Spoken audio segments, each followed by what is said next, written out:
Some of you have seen me up here for 8+ years, I think. And some of you have never seen me before, except maybe on the web.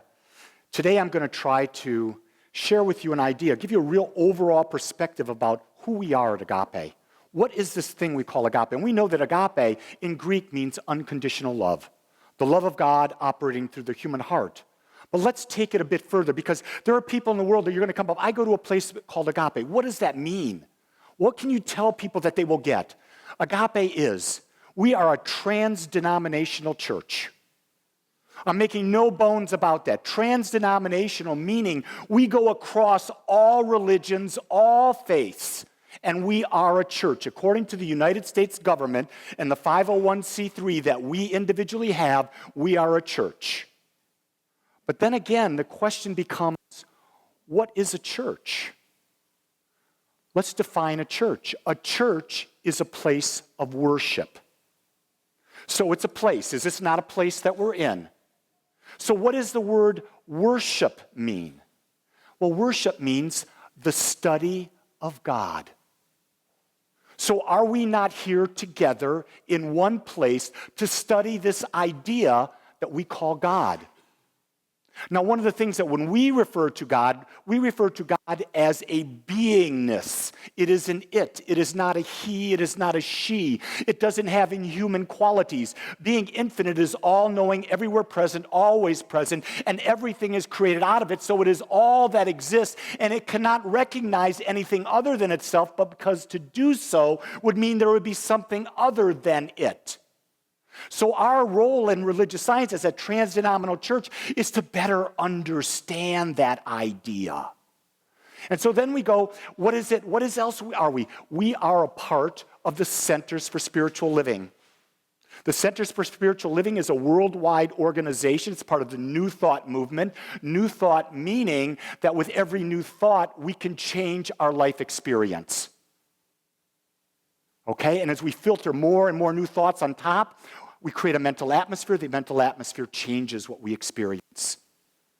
We're a part of religion. We are a religious science church. When Ernest Holmes, who wrote The Original Science of Mind, which was the assimilation of all the best that he found in all spiritualities, all religions, all philosophies, science and psychologies, he put it all into one book. He called it the science of the mind, because he understood that the mind that we have and the mind that is the infinite mind are the same mind. However, our perspective limits us as to what we experience. But when we can connect with the infinite perspective and come from that, we have a power within us.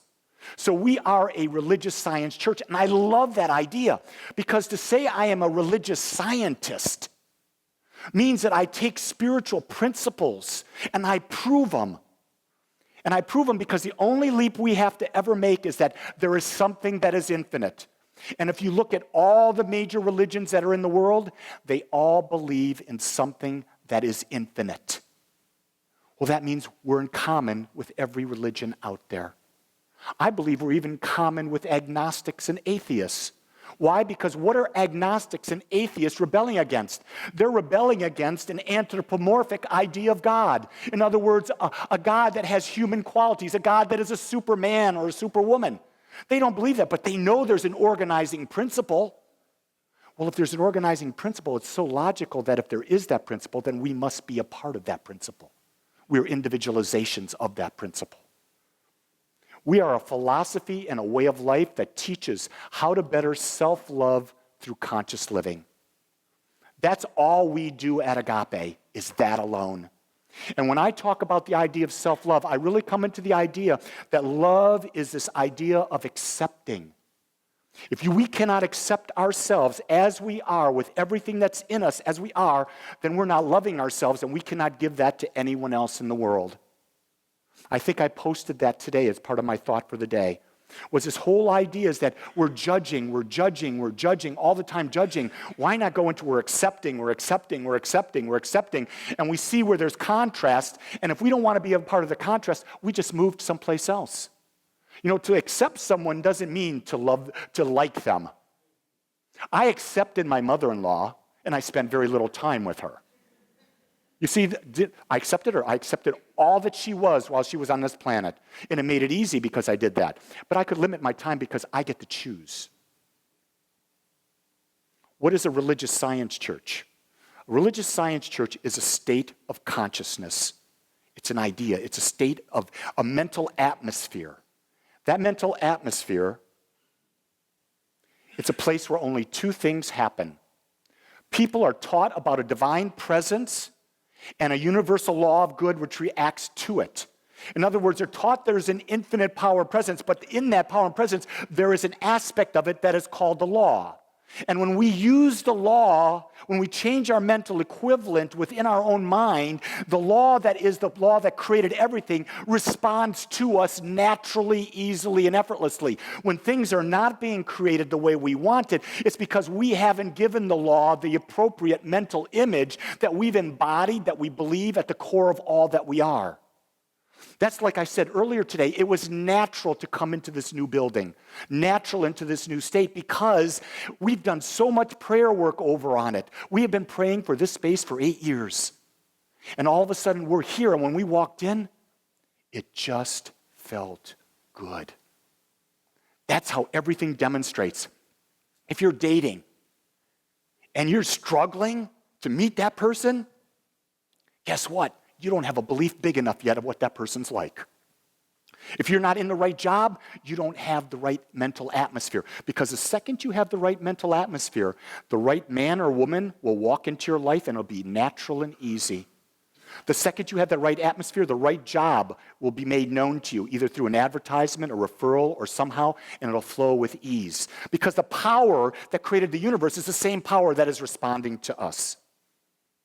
The second thing that we teach here is how to use that power.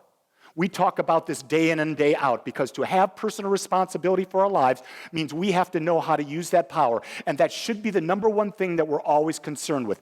Connecting with the infinite power and using the infinite power. One of my big affirmations is that when I look at my health, every day I have these affirmations when I do my health. I'm using the power by changing the perspective of my mind. And I'm saying to myself, my body and mind live in homeostasis, and I experience perfect health. I have perfect assimilation, elimination, circulation, and breathing. My spine, my muscles, my tendons, my joints, my ligaments are all in perfect alignment. I live and breathe in the body of a healthy, virile, 25-year-old male athlete. My body easily builds and maintains muscle. My body knows how to regenerate and rejuvenate itself to be in that perfect state of health at all times. I do those affirmations every day 108 times because I want to feed my mental image so that I am creating a mental atmosphere, an energy that is surrounding me that I can take into the world. And when I take that into the world, it's actually like I'm building a bubble of light. When I do all my affirmations, I've addressed every aspect of my life. I've addressed the spiritual, the mental, the physical. I've addressed my relationships. I've addressed my money. I've addressed my health. I've addressed agape and what I see for agape. I am creating an energy bubble around me, a light bubble, so that wherever I walk in the world, that energy precedes me and follows me. And the only people that can come into that bubble are those that are vibrational match. If they can't match, you'll walk into the room and people will just move and get out of your way. When you've really created that atmosphere, that's what happens for you. So what is the purpose of science of mind? It's to reconcile the apparent separation of the spiritual world, which must be perfect, with the material world, which appears imperfect. So the spiritual world is always perfect. The material world is a natural picturing of what we think of spiritually. So we think that our world is not perfect. In reality, we have a mental atmosphere that's been created unconsciously by parents, by society, by television, by the media that we have not questioned enough. We've not brought in and embodied the idea that perfect health is mine, and I'm making a declaration now. And when I change my mind, I can work with a doctor, I can not work with a doctor, but my mind is the power because it is what's created to all that is. And when it's created to all that is, and when I believe it with all my heart and soul, the power in me creates that healing. And it's not the power in me, it's the power that created everything. So it's the idea of going to the spiritual vision and seeing that the human vision is just a temporary thing, and this too shall pass. The spiritual world is the cause of the material world. What you think causes experience. That statement alone gives us our power. Without that, then we're at the mercy of things that are not happening. I don't believe we're at the mercy. Think about this. We believe that God is all there is, and out of God, it created us as expressions of it, which means that everything when we came in is perfect, and that the system to keep it perfect is within us. The only thing that can change it is how are we using our own individual minds? So the question of life is to reconnect and to use our minds to what we desire, not what our mother and father desire, not what a church desires, not what the politicians desire, not what our work people desire, but what we desire. What's in your heart? What is burning in your heart right now that's desiring to be expressed? That's what you got to bring out. Because when you bring that out, you're willing to go through any field. You'll crawl over barbed wire. You'll go over fire ant mounds. You'll do anything because it's on the way to what you want. It's no longer in the way. The world can only appear to us, the world that can appear to us is only the one that we perceive. All disagreements that happen between people are the result of a misperception or a perception that's based on different foundation than what everyone else is perceiving. Trust me, as a minister, I'm dealing with misperceptions all day, all night. Reverend Lee, this is going on. Well, okay, tell me about where you're coming from. You start hearing where they're coming from, you realize they have a completely different perspective about what was said or who said it. We have to really think about that. The only time we react to something is when we choose to react to it. No one ever does anything to us. We do it to ourselves by how we interpret what someone else has done. The best example of this is that if, let's say, I call up Kevin, and we're talking along, and he's just really enthused, and I just hang up the phone on him. Kevin's going to be, what the hell? And he calls back. And I said, I don't want to talk to you. Bam, I hang up the phone on him again. He's going to be ticked. But guess what? If all of a sudden he gets a call from Hoboken, New Jersey, and it's a telemarketer, and he says, I don't want to talk to you, the telemarketer hangs up, he's not going to care. It's the perspective. He put value on the conversation with me. He didn't put value on the conversation with the telemarketer. It's the same thing we do in life. The question I ask you is that when you're dealing with life, are you coming from your unique set of values so that when you're looking at things, you can say yes or you can say no? Yes and no are your choices. No is the single greatest word to teaching self-love. The purpose of Science of Mind is to teach us that we can only transform our lives by the renewing of our mind. The renewing of our mind is changing what we're putting into our mind, changing the nature of our thought. It's when we take that responsibility. You see, it's fun to come together as a group like this and to feel the energy, but this is not where the work is. The work is when we do the classes and then when we're home by ourselves. How are we feeding our minds? What are we putting into our minds? What are we putting into our children's minds? What are we talking to our partners with? What are we talking to our parents with? Are we selectively choosing things that are in alignment with what we want? You see, if we're not, then we're living a life that's not our choice. We're powerless, and this is where all depression, all fatigue, all anxiety, all fear, all guilt, all of those things come from that. I'm going to say this. It's pretty simple to do this. It's just not easy. When we're caught up in the daily world, it really takes a daily practice to remember this so that we deal with things when people are out of alignment. But more importantly, if you're in a spiritual practice, it'll allow you the time to pause and ask the questions that'll help you deal with this in a way. I say this all the time. When something big happens and people are asking me to respond, I do nothing.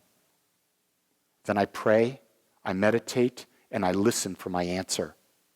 And then if I'm called to, then I respond. But not until then, because I don't want to react. I want to respond from knowing who I am, what's important to me, trying to see it from the other person's perspective so that I can honor them, but yet not deferring from my own values. This is who you are when you come to Agape.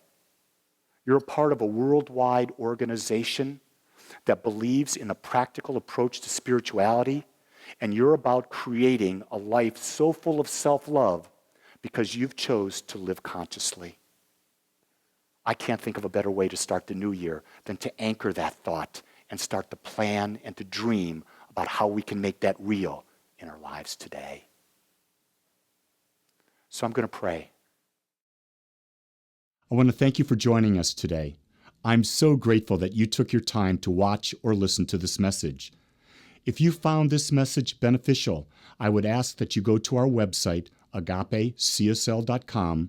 Once there, click on the donate button and experience the joy of conscious and purposeful giving. Or if you would like, text your gift by simply dialing 972-532-6976. It is through your gifts that we are able to bring this message to you in the world. I would ask that if you like this message, to please subscribe to my YouTube channel under my name, Lee Wolak. Again, I want to thank you for joining me in the Agape community as we learn how to better self-love through conscious living.